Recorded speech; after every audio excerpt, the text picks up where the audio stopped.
말씀의 제목을 함께 나누기로 원합니다. 내 평생에 하나님을 경외하라. 다시 한번 더 해볼까요? 내 평생에 하나님을 경외하라. 네. 오늘 본문 말씀에서 너희에게 가르치라, 이렇게 1절에 나와 있는 가르치라고 하는 내용이 보이죠. 가르치라고 한 내용이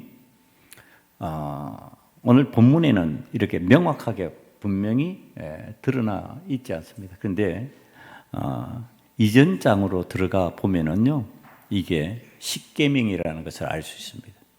십계명을 지금 가르치라, 이렇게 이야기하고 있는 겁니다.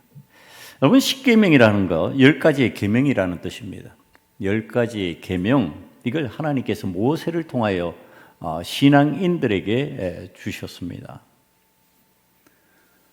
그런데 계명, 호칭, 명칭이 그렇게 붙어 있습니다.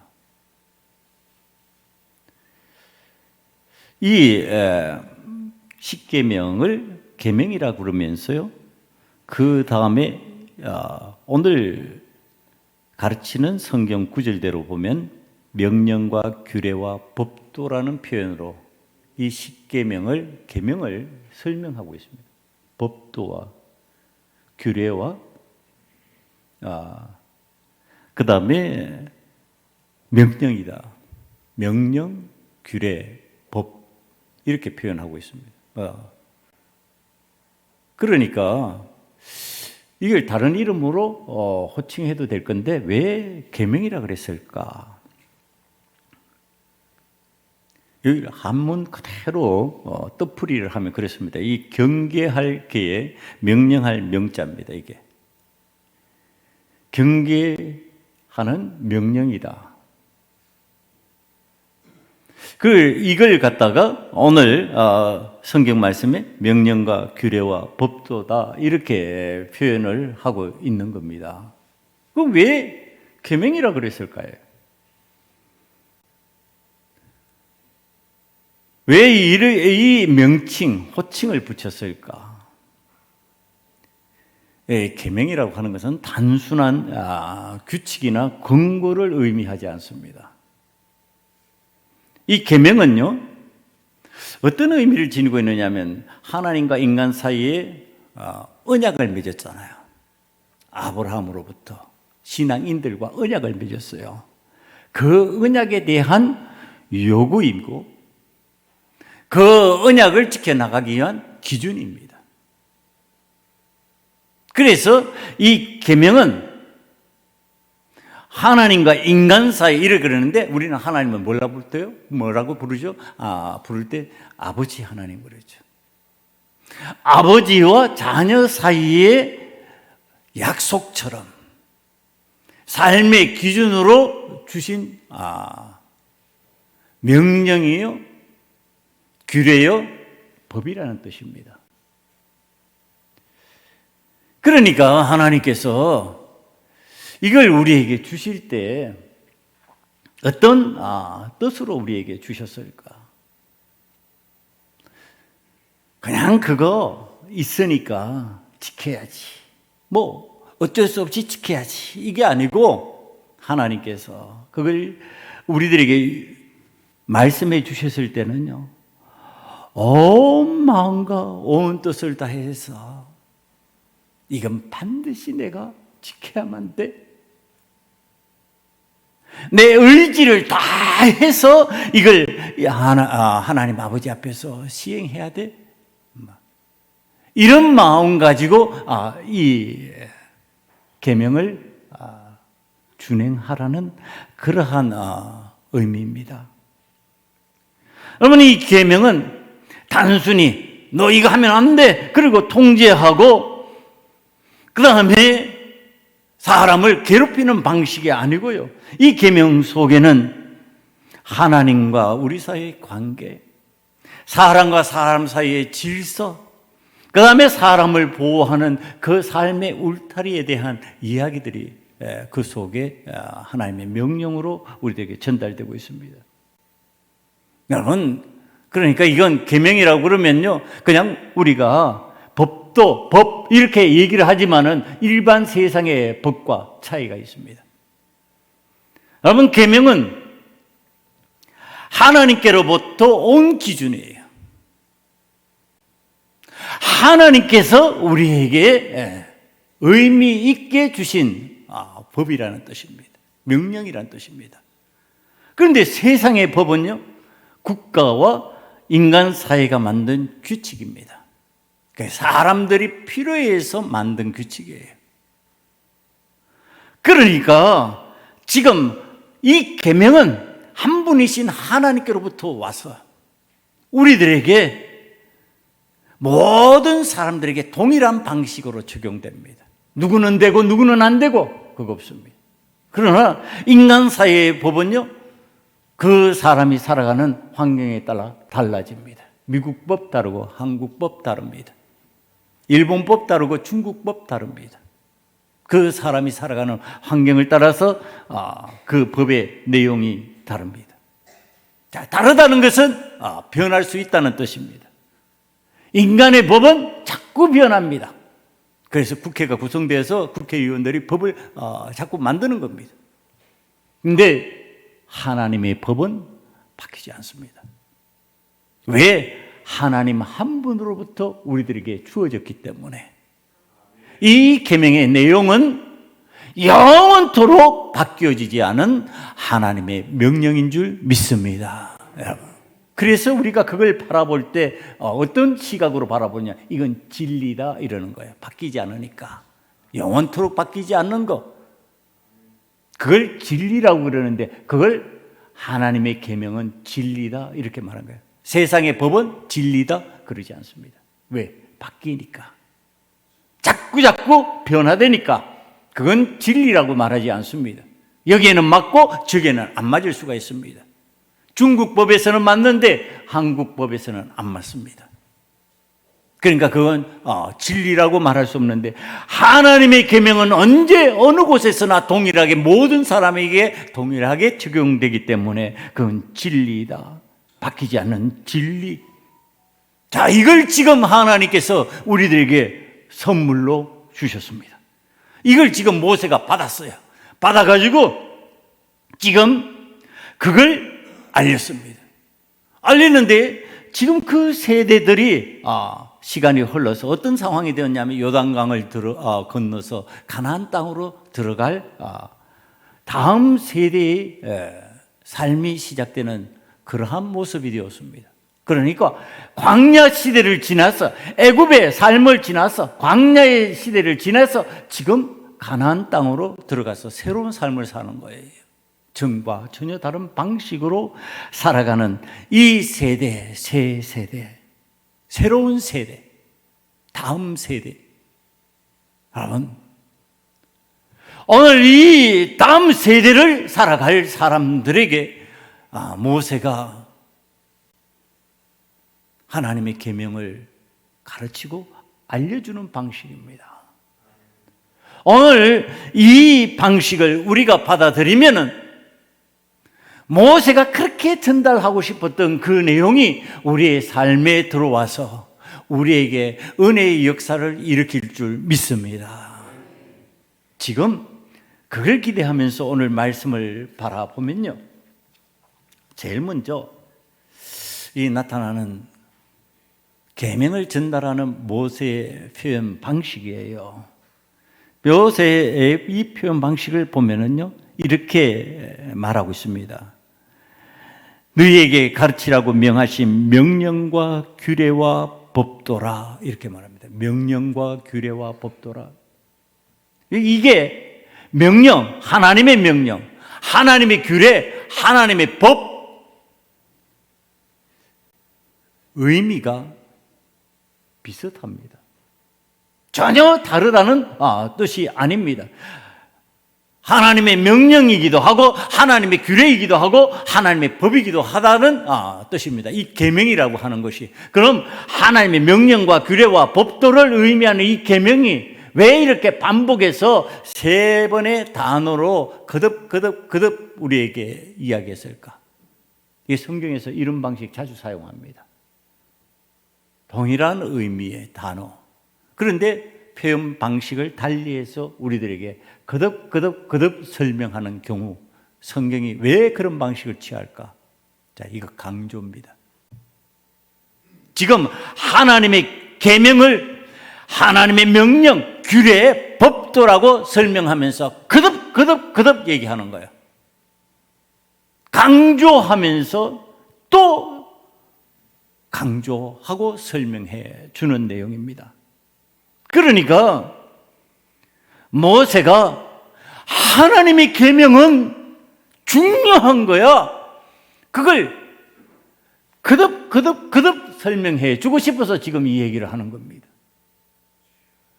하나님의 계명을 받을 때 우리들이 어떤 마음으로 받아야 될까?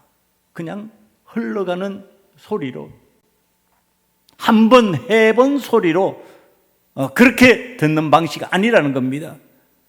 또 듣고 또 들어서 내 가슴판에 새겨야 될 그러한 말씀으로 지금 받아야 된다. 그렇게 가르쳐 주는 겁니다. 그러니까 굉장히 강조하고 있다. 모세가 지금 강조하고 설명해 주고 싶어 하는 내용이다. 다음 세대를 위해서, 저 가나안 땅에 들어가서 새로운 삶을 시작할 그 세대를 위해서 모세가 갖는 마음이다. 자, 이게 모세가 되게 강조하여 가르치고 있다. 그럼 오늘 제가 이 말씀을 전달하는데 어떻게 전달해야 될까요? 이 목사가 강조하지 않고 그냥 슬쩍 넘어가도 될까요? 그러니까 안 된다는 얘기를 지금 하는 겁니다. 모세가 강조한 것 이상으로 강조하면서 전달해야 안 되겠냐? 왜? 나의 전달법은 모세보다 부족하니까. 나의 전달법은 모세보다 탁월하지 않으니까. 나의 전달법은 모세와 같이 하나님을 대면했던 그 사람의 그 능력이 없으니까. 얼마나 간절하게 지금 이것을 강조해야 될까? 여러분, 오늘 이 말씀을 전하면서 제가 무야하게 흐지부지하게 전달할 수가 없는 이유입니다. 모세 같은 사람이 그렇게 강조해서 전달했는데 나 같은 부족한 사람이, 나같이 모세보다 영성이 부족한 사람이, 나같이 모세보다 믿음이 부족한 사람이, 나같이 모세와 같은 삶을 살지 못하던 사람이 전달한다면 얼마나 더 긴장하고 얼마나 더 두렵고 얼마나 더 떨림으로 지금 이것을 전달해야 될까? 그래도 제대로 전달될까? 그래도 제대로 알려질까? 지금 그 마음으로 이 내용을 이야기해야 된다고 하는 사실입니다. 그럼 모세가 왜 이렇게 강조하면서 이것을 전달하고 있을까? 그건 하나님의 계명을 잘 지키면 나타나는 삶의 유익이 분명히 있기 때문에 그렇습니다. 여러분, 유익이 없는데, 아무것도 아닌데, 별것도 아닌데 지금 강조하냐 말이야. 그럴 리가 없다는 거예요. 분명히 이건 삶의 유익이 있고 이건 분명히 사람에게 있어서 굉장히 필요한 거다. 그러니까 모세가 강조하고 또 강조해서 거듭 설명하고 있는 거다. 모세가 오늘 지금 그렇게 설명해 주고 싶은 내용 중에 처음으로 등장하는 단어가 여호와 하나님을 경외함으로 계명을 지키라는 겁니다. 여호와 하나님을 경외하라. 이 경외라고 하는 단어가 우리가 일상에서 잘 사용하지 않는 단어입니다. 이게 교회 신앙생활 속에서 듣는 신앙적 용어입니다. 그럼 이 경외가 뭘까? 우리가 일상에서 잘 사용하지 않으니까 쑥 안 들어온단 말이에요. 이게 익숙하지 않으니까 잘 안 들어요. 그럼 긴장하고 들어야죠. 여호와 하나님을 경외해라. 하나님을 경외함으로 계명을 지키라 그러는데, 그럼 경외가 뭐냐 도대체? 경외의 본뜻, 히브리 원어로 들어가면요, 그 뜻이 두려워한다 이런 뜻이 있어요. 두려워하라는 그 마음, 그 마음으로 오직 하나님을 섬기는 것을 경외라고 그럽니다. 그러니까 만만하게 함부로 대하지 말아라. 쉽게 대하지 말아라. 여호와 하나님을 경외하는 마음으로 계명을 지키고 신앙생활을 해라. 그럼 경외한다는 것이 뭐냐? 하나님을 두려워하는 마음이 있어야 된다. 하나님은 사랑의 하나님이시니까 내가 함부로 해도 된다? 그건 아니지요. 저는 하나님 앞에서 이 경외한다고 하는 것에 치중해서 목회 생활을 하려고 그랬고요. 지금까지 신앙생활을 그런 방식으로 하나님 앞에서 하려고 애를 쓴 그런 유형의 사람입니다.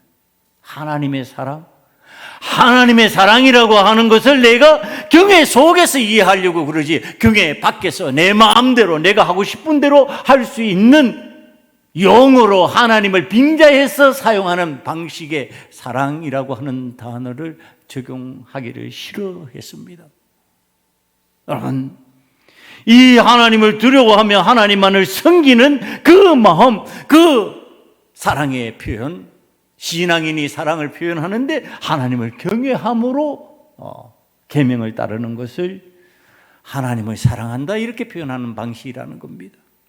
여러분, 하나님을 경외하면은 우리가 하나님의 명령과 규례와 법들을 잘 지키게 되고, 그렇게 되면은 모세가 알고 있는 거예요.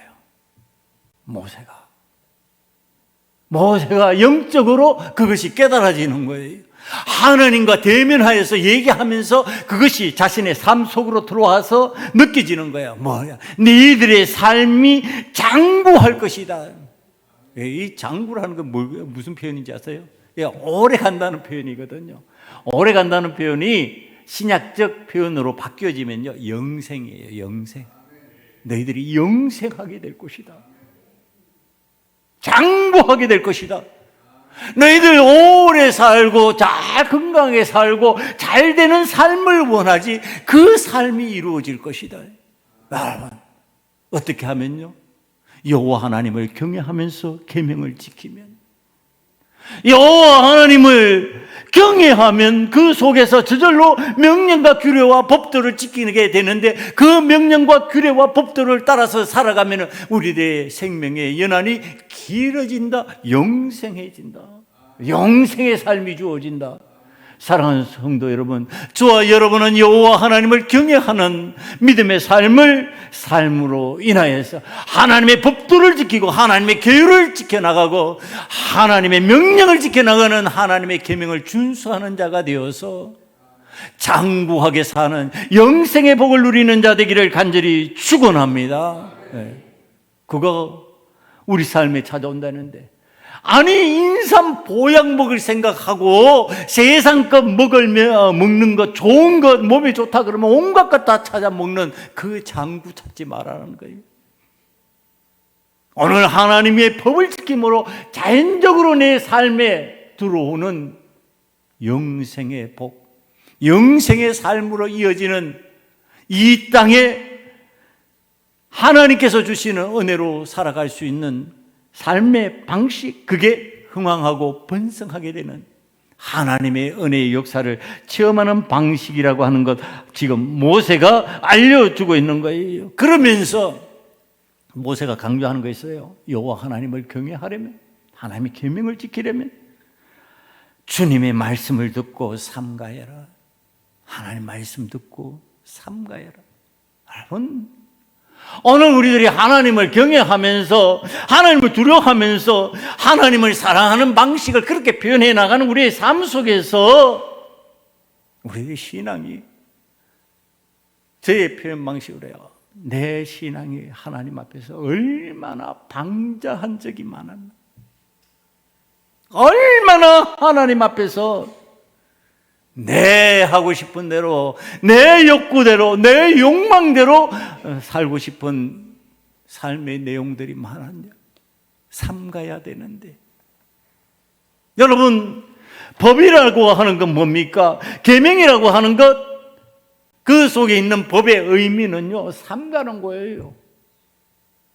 여러분, 신호가 빨간불이면은 가지 말아야죠. 가고 싶어도 참는 거예요. 파란불이 될 때까지 참는 거예요. 삼가해야 되는 거예요. 삼가해야 되는 거. 법이라고 하는 건 그런 개념이에요. 신앙생활을 하면서 하나님 믿으면은 구원의 은혜를 받고 자유해진다고 그러니까 내 멋대로 살아도 되는 것으로 착각하는 거예요. 오늘 우리들은 하나님 앞에서 삶을 살아가는 방식이 삼가해야 되는데 그거 아니라는 겁니다. 내 삶을 돌이켜보면 하나님 앞에 참으로 방자한 적이 많더라. 주님에 대한 두려움이 사라진 경외심 없는 신앙인에게 나타나는 그 방자함, 내가 믿고 싶은 대로 믿을 때도 있었고 내가 하고 싶은 대로 하고 있는 그 모습도 있었고요. 내 욕망을 채우기 위한 방식으로 신앙생활을 할 때도 있었더라고 하는 사실. 여러분, 자, 이걸 목사의 삶을 다 일일이 까발려서 여러분들한테 설명하기는 힘들어지고요. 성경에 나온 인물 한 사람을 좀 우리는 드러내서 하나님을 경외하지 아니하면은 신앙인 같고 믿음 생활하는 것 같고 신앙의 테두리 안에 있는 것 같은데 여호와 하나님을 경외하지 않는 모습으로 하나님 앞에 방자하게 행동할 수밖에 없는 삶이 되는 구조 속으로 들어가 버린 사람의 이야기 찾아내야 되는 겁니다. 얼른 빨리 들어오는 한 사람이 있었어요.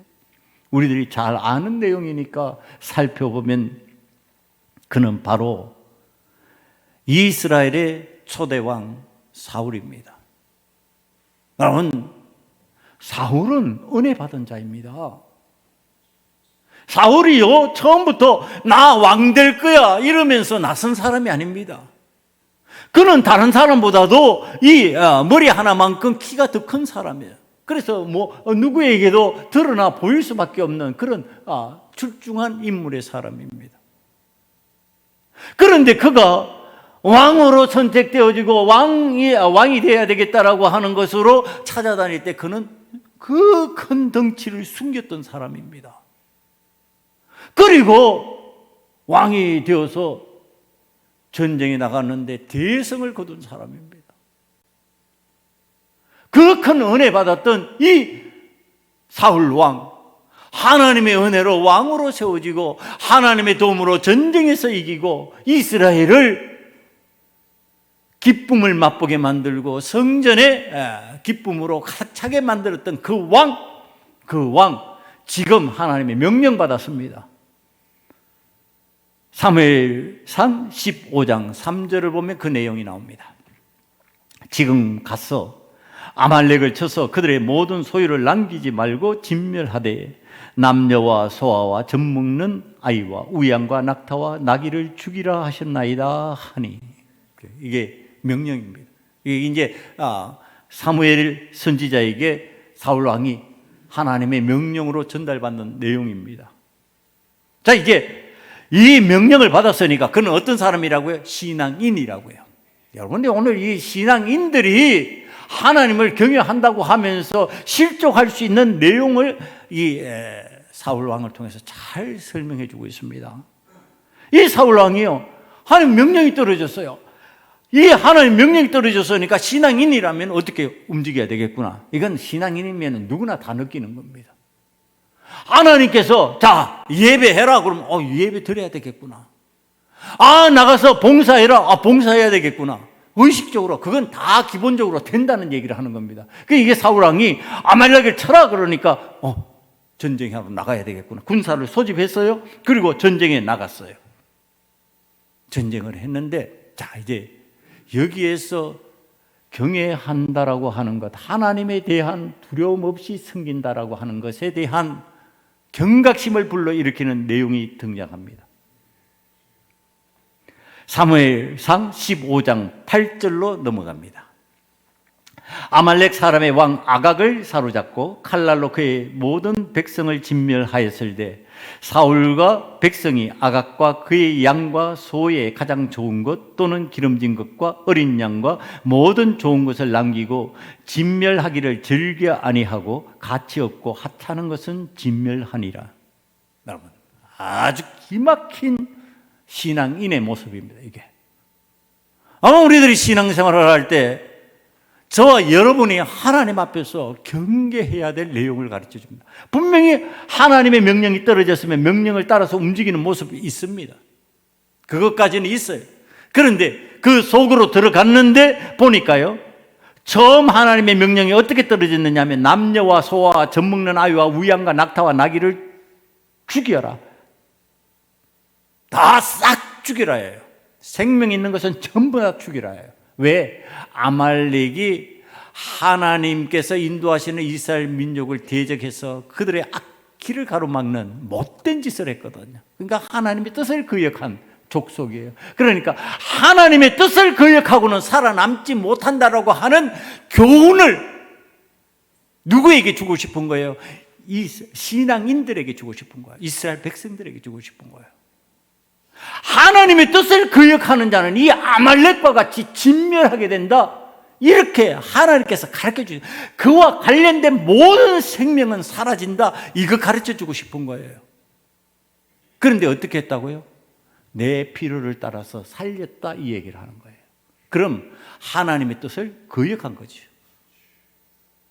내 필요를 따라서 하나님은 뭐를 사람의 필요를 따라서 아니라 하나님의 뜻을 거역하는 자는 이렇게 된다는 것을 교훈으로 주고 싶은데 하나님의 뜻이 임해도 괜찮다라는 것을 누가 가르치고 있다고요? 사울이 가르치고 있는 거예요. 이게 무서운 거라. 여러분 신앙생활 하는데 앞에 선 자, 먼저 된 자, 신앙의 본을 보이는 자 조심해야 될 내용이에요. 이게 목회자가 조심해야 될 내용. 하나님이 진멸하라 그러면 진멸이지 뭘 내가 치사 선택하냐 말이에요. 그러면서 이 나중 핑계가 나옵니다. 어떤 핑계를 대냐 하면은요, 사무엘상 15장 20절 이후로 가면 이런 핑계를 댑니다. 사울이 사무엘에게 이르되 나는 실로 여호와의 목소리를 청종하여 여호와께서 보내신 길로 가서 아말렉 왕 아각을 끌고 왔고 아말렉 사람들을 진멸하였으나 다만 백성이 그 마땅히 멸할 것 중에서 가장 좋은 곳으로 길갈에서 당신의 하나님 여호와께 제사하려고 양과 소를 끌고 왔나이다 하는지라. 아주 묘한 소리 합니다. 여기에서 아주 사무엘이 신앙인들에게 경종을 일으키는 말을 합니다. 순종이 제사보다 낫고 듣는 것이 수장의 기름보다 나으니 이는 거역하는 것은 점치는 죄와 같고 완고한 것은 사신 우상에게 절하는 죄와 같음이라. 뭐라고? 제사 핑계를 댄다고? 다시 말하면요, 하나님 앞에서 신앙생활하는 핑계를 그렇게 댄다는 얘기를 하는 겁니다. 하나님께서 진멸해서 하나님의 뜻을 거역하는 것에 대한 두려움을 심어주고 그리고 거기에 대한 신앙적 경각심을 일으키려고 하나님께서 시행하신 그 일을 내가 괜찮아 이렇게 만들어버리는 거예요. 그래도 괜찮아. 뭐 한다고 핑계대면 된다고? 하나님께 제사 드린다고 핑계하면 되는 거야. 하나님 믿음 생활 잘해보려고 그랬다고 이렇게 핑계대면 되는 거예요. 여러분 이게 무서운 얘기예요. 하나님께서 원치 아니하는데 내가 하나님을 더 잘 믿기 위해서 그랬습니다 이렇게 핑계를 대면 괜찮다라고 하는 것을 누가 가르치고 있다? 사울 왕이 가르치고 있다. 여러분 신앙 앞장선 사람들이 이렇게 가르치는 신앙 모습 보이면 큰일 난다. 여러분 제가 이번에 임직을 하면서 건면하는 것이 제발 세우고자 하는 목회자의 얼굴에 먹칠하지 말고 똥칠 좀 하지 마세요. 하나님 앞에서 기도하면서 세웠는데 그런데 별 볼 일 없더라, 뭐 정과 동인의 뭐 이런 식으로 되어버리면은 그 다음에 일꾼 못 세웁니다. 무슨 일이에요? 뭐 하기 위해서요? 내가 하나님을 더 잘 믿으려고 한 행동이에요, 이게. 그러니까 괜찮은 거 아니에요? 이렇게 표현하는 거예요. 그랬더니 사무엘이 말하는 거예요. 왕이 여호와의 말씀을 버렸으므로 여호와께서도 왕을 버려 왕이 되지 못하게 하셨나이다. 하나님의 뜻을 거역하고 하나님께서 의도하시는 것을 갖다가 내 의도로 바꿔버리는 그 삶에 하나님께서 진노하고 계시는 거예요. 왕 세우는데 나 왕 세운 거 후회한다. 너 왕 이제 왕노릇 못할 거야. 너 목사 세웠는데 너 목사 세운 거 후회한다. 너 장로 세웠는데 장로 세운 거 후회한다. 너 집사 세웠는데 권사 세웠는데 세운 거 후회한다. 여러분 괜찮아요? 괜찮냐고요 이게? 오늘 하나님께서 저는 목회 생활을 하면서 가장 두려웠던 게 이거예요. 김효석 목사, 너 목사 세운 거 내가 후회한다. 너 같은 걸 뭐 하려고 목사 세웠을까? 여러분 이 소리 듣는 게 이 소리 들을까 봐. 그 소리가 귀에 들어오면요, 그 소리가 내 마음에 들어오면은 내가 사람한테 타협하지 말아야지. 세상 유혹에 넘어가지 말아야지. 저절로 여호와 하나님 앞에서 경각심이 생겨요. 여호와 하나님 앞에 두려움이 생겨요.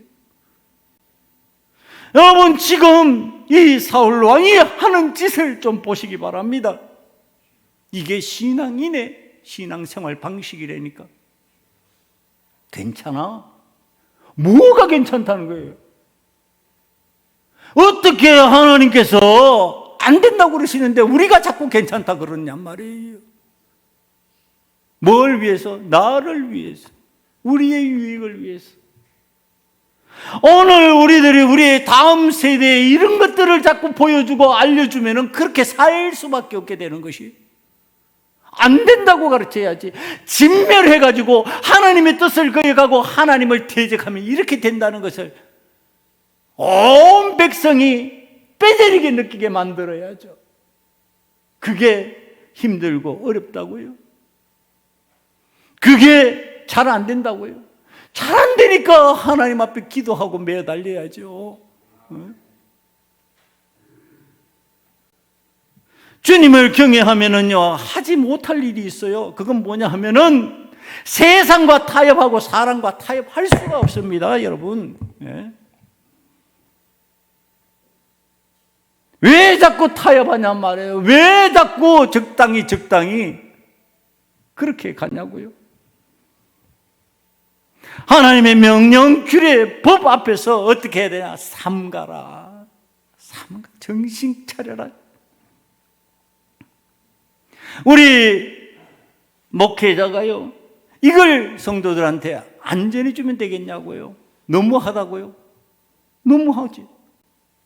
그런데 그게 하나님 원하시는 방식이면 해야죠. 사람이니까 실수할 수도 있겠지만은 지금 상태에서는 제가 우리 최장로님 말씀 나눔하면서 새벽에도 얘기했지만은 말씀 나눔하는데 한 달에 한 번은 다시 점검을 합니다. 구역장들 모여서 하는데 거기서 고백하는 거예요. 목사님 직분이 무겁습니다. 장로님, 그거는 무겁다고 표현하는 게 아니고 무게감이 있다고 표현하는 거예요. 장로라는 무게감이 있습니다. 왜 그래요? 왜 무겁습니다. 제가 모임에 있는데 모임의 직분을 맡고 있는데 그것 때문에 같이 움직여야 되고 움직이면 주의를 끼고 움직여야 되는데 제가 직분 맡으면서 그거 안 하기로 약속을 했으니까 이거 안 해야 되는데 그 친구들을 다 설득하고 이해시키려니까 힘들다는 거야. 야, 다른 교회 장로 보니까 하던데 뭐 너희 교회는 뭐 별나냐? 너는 별나냐? 너희 교회 목사는 별나냐? 뭐 그런 소리 들을 수 있죠. 그 소리 다 들어야 돼. 무거운 거예요. 무겁게 느껴지겠죠. 그거는 신앙적 무게감이에요. 하나님께서 그 무게감으로 그 자리를 꽉 지키고 있으면은 다음에 그들이 따라오게 돼 있어요. 내가 무게감 없이 달랑달랑 따라가면은요, 그렇게 돼버리지만은, 내가 무게감 있는 사람으로 그 자리를 딱 지키고 있으면은요, 그 사람들이 따라오는 거예요. 안 따라오면 말지 뭐. 안 따라오면 여호와 하나님을 경외하는 것이 우선이지. 따라오면 할렐루야고요. 그러면서 하나님 영광 드러내는 거예요. 이걸 내 주변에 보여줘야 될 거 아니냔 말이에요. 내 주변에 그걸 보여주면 되는 거지. 뭐 이거 조금 하면은 헷가닥, 저거 좀 하면은 헷가닥. 얼마나 가벼운지, 무게감이 없으니. 그러니까 맨날 따라만 다니지. 끌고 오지 못하고. 여러분, 그렇게 되는 삶을 하나님이 원치 않으시는 거죠, 지금. 이 사울 왕이 그 일을 제대로 했다 그러면은 하나님 앞에서 지금 삼가해서 경외함으로 하나님의 계명을 지키고 딱 중심을 잡아 서 있었다 그러면요, 그렇게 따라왔겠지. 그런데 따라가 버리잖아. 여러분,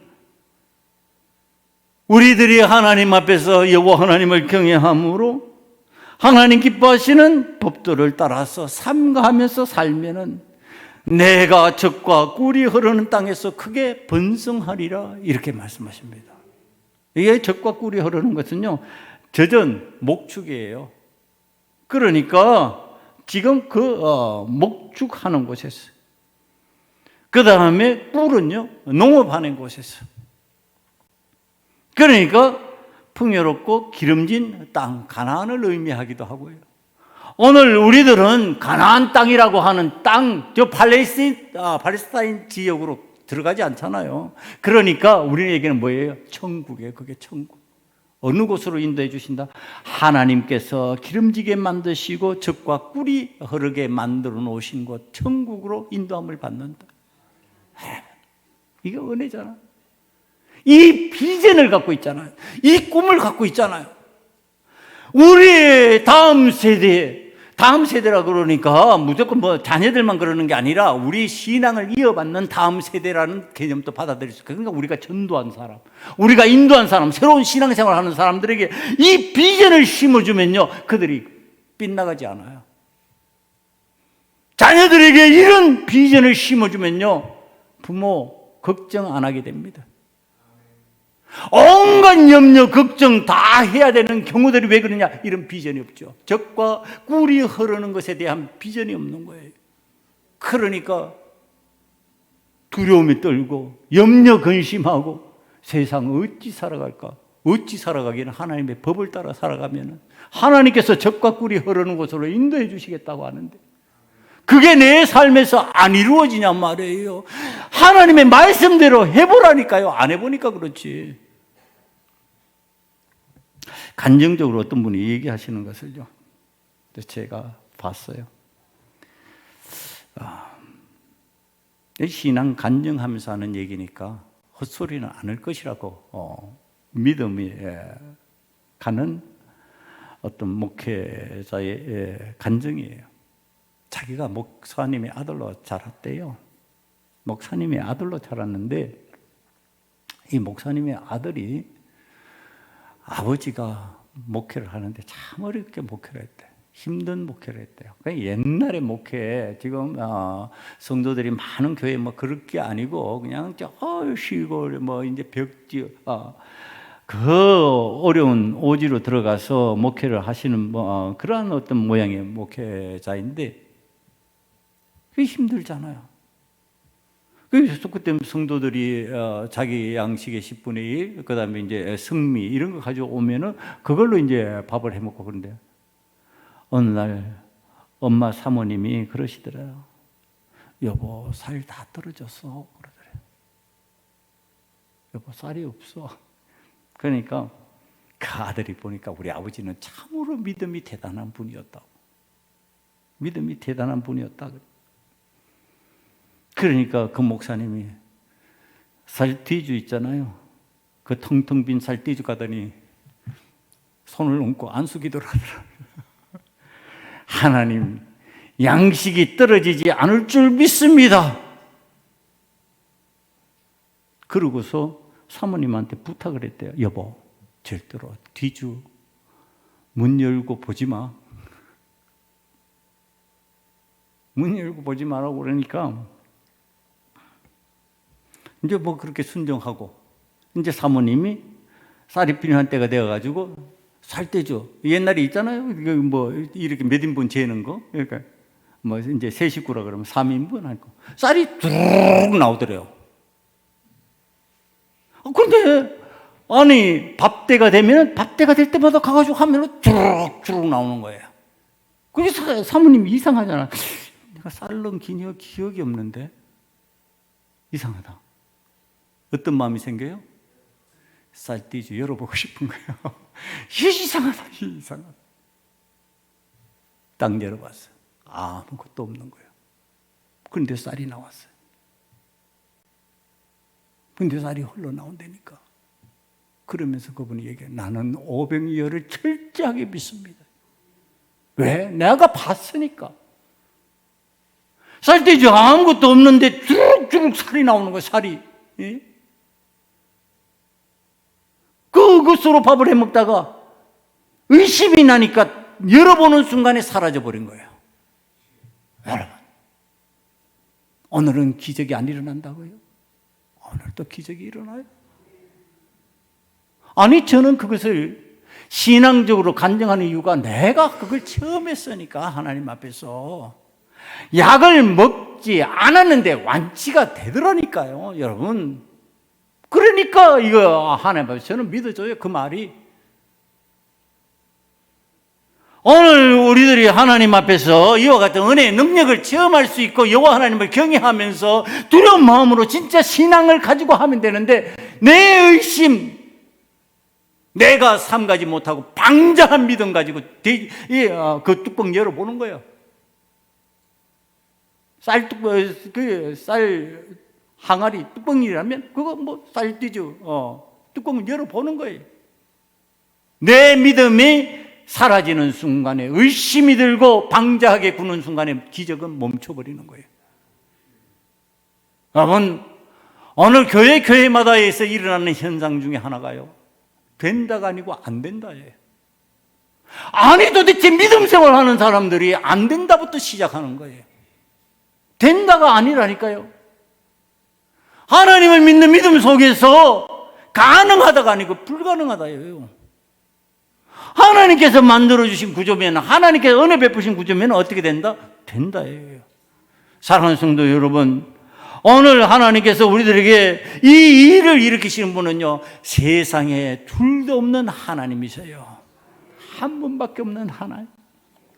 이 하나님을 믿고 의지하며 나아가면은 하나님 앞에서 그 우리들의 믿음에 경외함으로 인하여서 하나님의 기적의 역사가 일어나는 현장들이 만들어진다. 여러분, 이 현장을 이루어 나가기 위해서 우리는 하나님 앞에 어떤 마음으로 하나님을 경외하고 하나님의 계명을 받아들이고 오늘 하나님의 말씀을 받아들여야 될까? 성경이 다시 모세가 가르치는 내용으로 우리들이 받아들입니다. 어떻게 해요? 마음을 다하고 뜻을 다하고 힘을 다하여. 또 반복되는 거야. 이게 비슷한 의미죠. 마음, 뜻, 힘. 마음을 다하고 뜻을 다하고 힘을 다하여 주 너의 하나님을 사랑하라. 하나님을 경외하라. 그리하면 어떻게 된다? 내 삶에 하나님의 은혜의 역사가 나타날 것이고 너희들의 삶이 장구하게 될 것이고 영생으로 이어질 것이고 너희들이 이 땅에서 적과 꿀이 흐르는 은혜의 역사를 체험하게 될 것이다. 여러분, 이게 안 이루어진다고요? 이게 안 된다고요? 내가 생각지도 못했던 하나님의 은혜의 역사를 여러분들은 체험하지 못하십니까? 여러분들은 경험하지 못하십니까? 내가 계획하지 않았는데, 내가 생각하지 못했는데 하나님께서 만들어 주셨어요. 이건 하나님의 은혜다라고 하는 고백이 저절로 안 나오냔 말이에요. 저는 무슨 다른 현상들보다도요, 하나님 앞에서 저희 손주들을 바라보면 하나님께서 참 좋은 선물 주셨다. 야, 참 하나님, 내가 그렇게 만들고 싶어가지고 만들어지냐 이게? 내가 그 성품 만들고 싶다고 만들어지냐? 내가 그 지에 넣어주고 싶다고 넣어지냐? 내가 그의 눈을 만들 수 있고 코를 만들 수 있고 내가 만들 수 있냐? 못하잖아요. 이게 안 되는 일이잖아. 그런데 하나님께서 귀하게 좋게 아름답게 선물로 주셨다. 이게 여러분들 믿어지십니까? 네, 믿어지시는 분만 믿는 대로 될 줄 믿습니다. 여러분, 우리 딸 피부 색깔이 좀 까매요. 같이 이참에 우리 집안에 마지들은 대부분 까맸습니다. 근데 희한하더라고 그게. 마지들은 까만데 둘째는 또 뽀예요. 희한하더라고요 그게. 근데 이게 우리 집은 딸 하나만 나왔으니까 이 딸이 까만 거예요. 색깔이 약간 피부색이 검어. 그러니까 지도 그 마음 속에 있었을 것이고 우리들도 보면 여기 좀 뽀얀 게 나왔으면 좋겠다 그런 마음이 있는데 이 손주들이 뽀얀 거예요. 그럼 다 보시잖아요. 뽀얀, 검은 데서 뽀얀 게 나왔어요. 이 내 마음대로 되냐고. 이게 하나님의 은혜지. 하나님이 역사 안 하시면 어떻게 되냐고 이게. 예? 여러분 하나님을 경외하면은 이런 세상을 살아가면서도 선물이 여러분들에게 주어지는 줄 믿습니다. 살펴보세요. 많습니다. 제가 예를 들어서 설명을 하니까 그렇지. 오늘 하나님께서 우리들이 온 마음과 뜻과 힘을 다하여서 하나님을 온전히 섬기기로 작정하면은 그 계명을 따라 나가면 우리는 이루 말할 수 없는 하나님의 은혜의 역사를 체험하게 되는데, 여러분 이것을 어떻게 해야 된다고요? 우리 마음판에 새겨야 된다고요. 여러분 마음판에 새겨라. 이게 고린도후서 3장 3절에서 마음판에 새긴다라고 하는 의미를 우리들에게 알려줍니다. 고린도후서 3장 3절을 보면요, 너희는 우리로 말미암아 나타난 그리스도의 편지니 이는 먹으로 쓴 것이 아니요 오직 살아계신 하나님의 영으로 쓴 것이며 또 돌판에 쓴 것이 아니요 오직 육의 마음판에 쓴 것이라. 뭐예요? 어디에서 새겼다고요? 마음에 새겼다고요. 마음에 새겨요. 여러분 마음에 새겨. 여러분 가슴에 새겨. 가슴에 새기고 여호와 하나님을 경외하자. 여호와 하나님의 계명을 따르자. 내가 이 세상을 삼가하며 살자. 하나님의 은혜, 하나님의 그 놀라우신 긍휼 앞에서 마음을 다하고 뜻을 다하고 힘을 다하여 순종해 나아가자.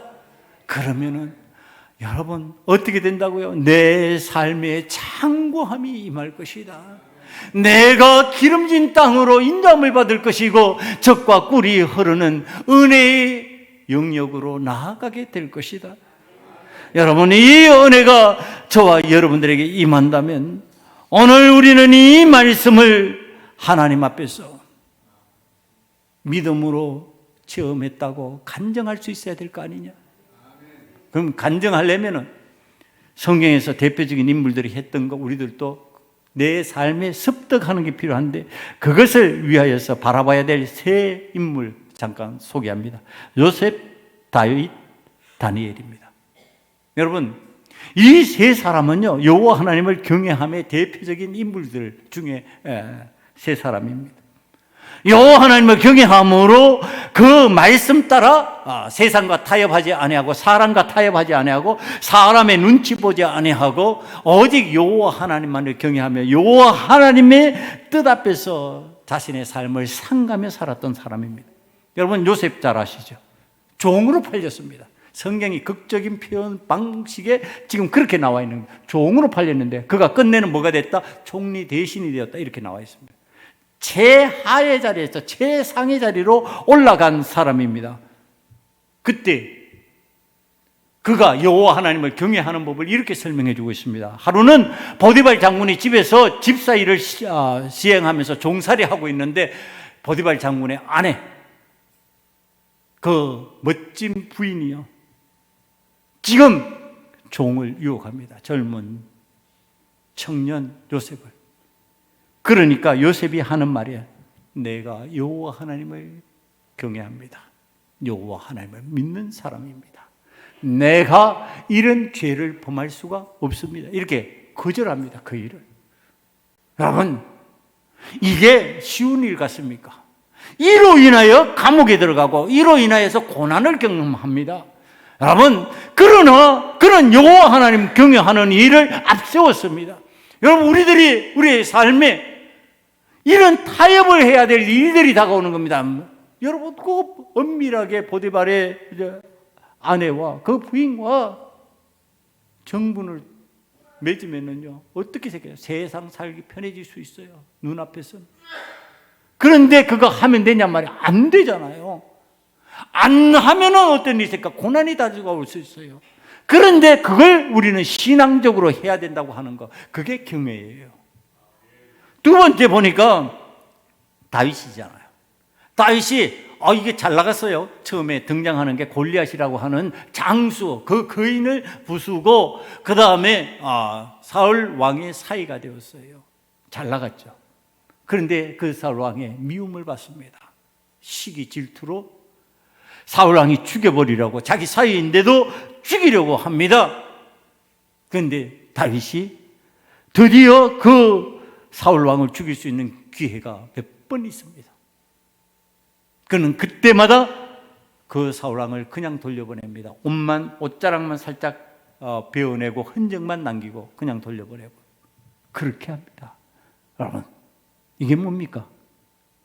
그는 그 기회를 스스로 버렸습니다. 여러분, 우리는 하나님 앞에서 여호와 하나님을 경외하면은 내 인간적인 기회가 왔다고 하는 것, 세상적인 기회가 왔다고 하는 것, 성공의 기회가 왔다고 하는 방식으로 내가 잘못 선택할 수 있는 그 기회를 스스로 버릴 줄 아는 사람이 되는 거예요. 이게 경외하는 거예요. 여러분, 기회를 왜 버렸을까? 이유는 간단해요. 그는 기름 부음 받아 세운 왕이고, 하나님께서 세우신 왕이고, 내가 건드릴 사람이 아니고, 그 다음에 나의 장인이기도 하다. 내가 그래서 하기 싫다, 안 한다. 아니, 안 하는 게 하나님께서 더 기뻐하실 걸. 여호와 하나님을 경외하면서 그 생각을 가져. 그랬더니 그가 통일 왕국의 왕이 되는 거예요. 네? 그가 왕중왕이 되는 겁니다. 왕중왕. 그냥 왕이 아니에요. 왕중의 왕이 되는 거예요. 그 다음에 다니엘 아시죠? 포로로 잡혀갔어요. 다른 나라에 포로로 잡혀갔다면 그 비참함 아시잖아요. 그런데 거기에서 이 사람이 국무총리 대신이 됩니다. 총리 대신이 되는데, 여러분, 어떻게 됩니까? 그가 사자굴에 들어가고 우상 앞에서 절하지 않는다고 곤욕을 당하고 모함을 당합니다. 여호와 하나님을 경외함에 있어서 세상에서 때로는 모함을 당하고 곤욕을 당해서 사자굴에 들어갈지라도 굽히지 않는 것이 여호와 하나님을 경외하는 겁니다. 그래서 어떻게 됐다고요? 총리 대신 됐다고요. 몇 대 왕을 거치면서 총리 대신의 일을 감당하는 사람이 되었습니다.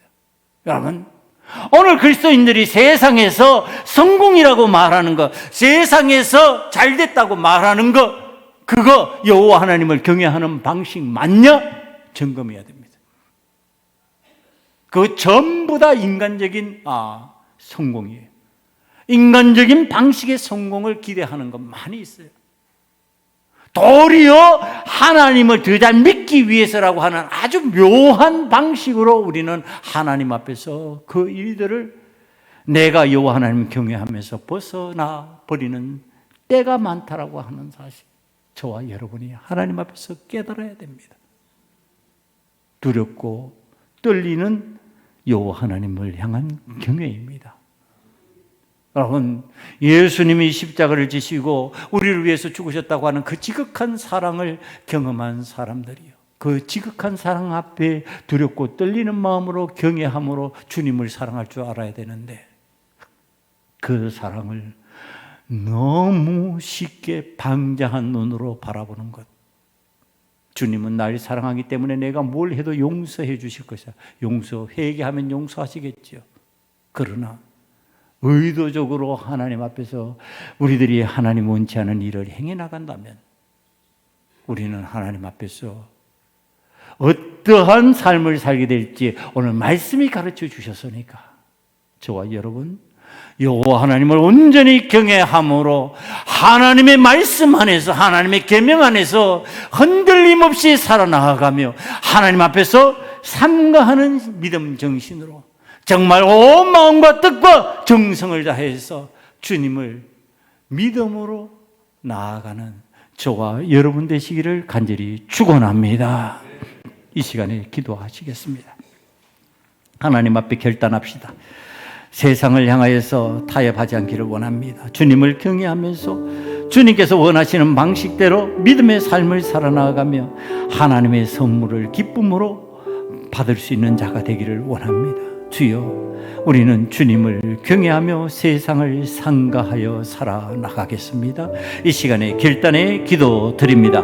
아버지 하나님, 하나님 앞에서 우리들은 평생에 주님을 경외하며 세상을 상가며 살아가겠습니다. 내가 좋아하는 대로, 내가 하고 싶은 대로 하는 방식을 버리겠습니다. 주님의 뜻이면, 주님께서 원하시는 것이라면, 주님이 기뻐하시는 그 일이라면 여호와 하나님 앞에서 고난 중에서라도 하나님의 뜻을 따라 경외하며 아버지 하나님 앞에서 삼가하겠습니다. 주여 도와주시옵소서. 믿음의 사람들이 주님을 경외하며 세상을 삼가하여 살아가겠다고 결단하는 이 시간, 여호와 하나님께서 도와주시옵시고 저희들이 온 마음과 뜻과 힘을 다하여 하나님께서 원하시는 삶으로 들어가게 만들어 주시옵소서. 예수님 이름으로 감사하며 기도드리옵나이다. 아멘.